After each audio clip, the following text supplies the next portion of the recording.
Assalamualaikum, kembali lagi dengan Vima. Nah, pada video kali ini kita mau membahas mengenai perkembangbiakan pada tumbuhan Angiospermae. Ini adalah materi untuk kelas 9 ya. Yuk kita langsung aja ke materinya. Nah, pernahkah kalian melihat pohon kelapa, pohon jagung, dan juga padi? Nah, pada padi ini terjadi perkembangbiakan pada tumbuhan ini termasuk tumbuhan Angiospermae ya, dan perkembangbiakannya itu seperti pada bagan ini. Yang pertama itu fertilisasi. Nah, di fertilisasi itu terdapat embrio dan selanjutnya fertilisasi ini sebelum fertilisasi ini ada sel telur, sel sperma, serbuk sari, dan terjadi penyerbukan. Setelah terjadi penyerbukan, maka akan terjadi fertilisasi. Setelah fertilisasi yang akan menjadi buah, dan buah itu bijinya itu akan menjadi ada kulitnya. Nah, setelah itu di dalam biji itu terdapat embrio. Nah, selanjutnya yaitu tahap perkecambahan. Setelah embrio itu udah matang, nanti itu akan keluar akarnya dan daunnya. Nah, setelah itu tumbuh daunnya itu disebut sporofit muda. Setelah itu sporofit akan tumbuh menjadi bunga ya. Ya, di bunga ini ada putih dan juga ada ovule. Nah, di sini terjadi meiosis kepala sari, dan ada meiosis ini menjadi 4, yaitu 4 megaspora, dan selanjutnya akan berkembang lagi menjadi 3 megaspora mengalami degenerasi, dan selanjutnya itu akan menjadi mikropil. Nah, mikropil ini akan menjadi kembali lagi ke sel sperma dan sel telur tadi ya. Untuk yang kepala sari ini di dalamnya tuh ada inti generatif dan inti vegetatifnya, yaitu di serbuk sarinya ya. Ini akan bertemu dengan tadi yang mikropil ini, yaitu serbuk sarinya ini akan ketemu dengan sel telur dan akan membentuk fertilisasi tersebut. Selanjutnya, nah kalian tahu nggak ini gambar apa? Ya, benar sekali, ini adalah gambar mangga. Tumbuhan Angiospermae atau tumbuhan biji tertutup adalah tumbuhan yang memiliki ciri bakal biji berada dalam bakal buah atau ovarium. Bakal buah adalah bagian putih yang membesar yang tersusun oleh daun buah atau karpel. Bakal buah selanjutnya akan berkembang menjadi buah, dan bakal biji berkembang menjadi biji. Nah, ini tadi ya kan tadi kan mangga. Kalau ini ya, ini mangga udah dibelah, yang gambar A. Yang gambar B itu gambar apa? Ya, benar sekali, gambar apel yang sudah dibelah. Nah, itu ada daging buahnya dan biji. Tumbuhan biji tertutup sangat penting bagi kehidupan manusia maupun hewan, karena tumbuhan inilah yang menyediakan hamper semua bahan makanan yang berasal dari tumbuhan. Tumbuhan Angiospermae mengalami perkembangbiakan vegetatif dan perkembangbiakan generatif. Next, ini ada perkembangbiakan vegetatif pada tumbuhan Angiospermae. Angiospermae ini vegetatif alami ya. Ini terjadi pada rhizoma. Nah, contoh rhizoma sendiri yaitu ada jahe, kunyit, kencur, dan lengkuas. Kalau yang di samping ini adalah gambar kunyit ya. Lanjut, ini ada umbi lapis. Contoh tanaman umbi lapis yaitu bawang merah, bawang putih, bawang bombay.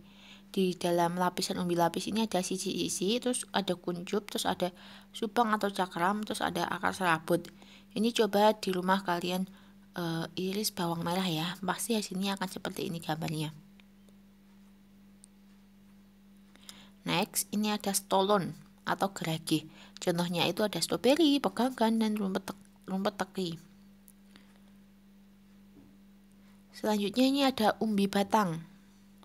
Contohnya itu ada ketela, kentang, umbi jalar, dan bengkuang. Selanjutnya ada kuncup adventif daun. Contohnya itu ada cocor bebek, lidah buaya, kemesek, dan cemara.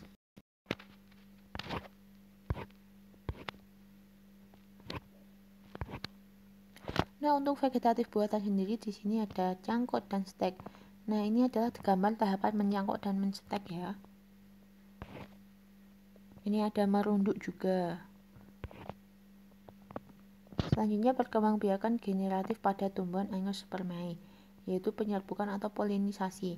Proses menempelnya serbuk sari ke kepala putik disebut penyerbukan polinisasi. Nah, ini macam-macam penyerbukan polinisasi ya, ada penyerbukan tetangga, hitonogami, penyerbukan sendiri, autogami, penyerbukan silang, alogami, dan penyerbukan bastar, hibridogami. Next. Ini ada penyerbukan polinisasi berdasarkan perantaranya. Yang pertama anemogami. Ini ciri-cirinya bunga berbentuk kecil, serbuk sarinya banyak dan ringan, jumlah bunga banyak, tidak menghasilkan bau atau nektar. Contoh tanaman yang penyerbukan dibantu oleh angin yaitu jagung, kelapa sawit, dan padi. Nah, ini caranya yaitu yang pertama angin bertiup dan jagung melepaskan serbuk sarinya. Yang kedua, serbuk sari menempel pada putik bunga jagung lain yang kedua, serbuk sari yang dilepaskan terbang terbawa angin, dan selanjutnya yang terakhir serbuk sari menempel pada putik bunga jagung lain. Oke, lanjut kita sekarang ke entomogami. Nah, ciri-cirinya yaitu bunga memiliki bau khas. Bunga mempunyai kelenjar madu. Terus benang sari berada di dalam bunga dan serbuk sari sedikit besar seperti tepung berat dan lengket. Putih lengket dan kecil, contohnya bunga matahari.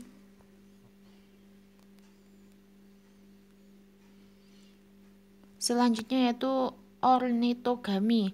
Nah, ciri-cirinya yaitu ukuran bunga yang besar, berwarna merah cerah, tidak berbau. Terus menghasilkan nektar dalam jumlah cukup banyak. Mahkota bunga berbentuk terompet, contohnya itu bunga cangkring atau dadap. Nama latinnya yaitu Erythrina variegata. Oke, untuk selanjutnya ini ada Chiropterogami. Nah, ini penyerbukan dibantu oleh kelelawar ya. Ciri-cirinya yaitu menghasilkan nektar, memiliki warna yang menarik, menghasilkan bau, mekar pada malam hari. Contohnya itu tanaman kaktus. Nah, yang selanjutnya ini antropogami. Ini penyerbukan dibantu dengan manusia ya. Ini tanaman penyerbukan dibantu oleh manusia biasanya merupakan bunga yang berumah dua. Artinya dalam satu pohon hanya terdapat bunga jantan atau bunga betina saja. Contohnya itu tanaman anggrek, vanili, dan salak.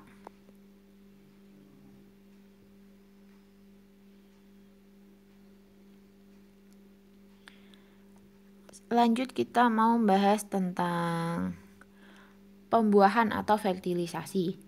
Satu inti sel sperma dibuahi inti sel telur atau ovum membentuk zigot, yaitu calon individu baru. Dan satu inti sel sperma yang lain membuahi inti kandung lembaga sekunder membentuk endosperma atau cadangan makanan. Pada proses ini terjadi 2 kali pembuahan sehingga disebut dengan pembuahan ganda. Selanjutnya perkecambahan. Dormansi adalah peristiwa pada saat biji mengalami masa istirahat. Berakhirnya masa dormansi biji adalah ketika biji mulai tumbuh menjadi tumbuhan baru yang disebut dengan tahapan perkecambahan. Lamanya masa dormansi biji setiap jenis tumbuhan berbeda-beda. Next, kita ke penyebaran biji. Anemokori. Proses penyebaran biji dengan bantuan angin disebut anemokori. Ciri tumbuhan yang penyebarannya dengan cara ini adalah bijinya kecil, ringan, dan bersayap. Contohnya adalah biji bunga dan dandelion.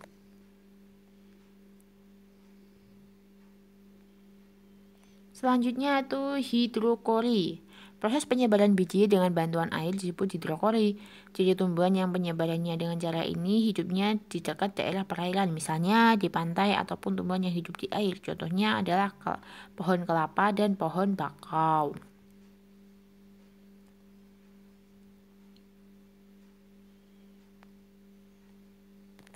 Next kita ke zookori. Proses penyebaran biji dengan bantuan hewan disebut dengan zookori. Penyebaran ini dibagi menjadi 4 yaitu entomokori, chiropterokori, ornitokori, dan mammokori. Entomokori adalah penyebaran biji dengan perantara serangga. Chiropterokori adalah penyebaran biji dengan perantara kelelawar. Mitokondria adalah penyebaran biji dengan perantara burung. Selanjutnya mamokondria adalah penyebaran biji dengan perantara mamalia. Next.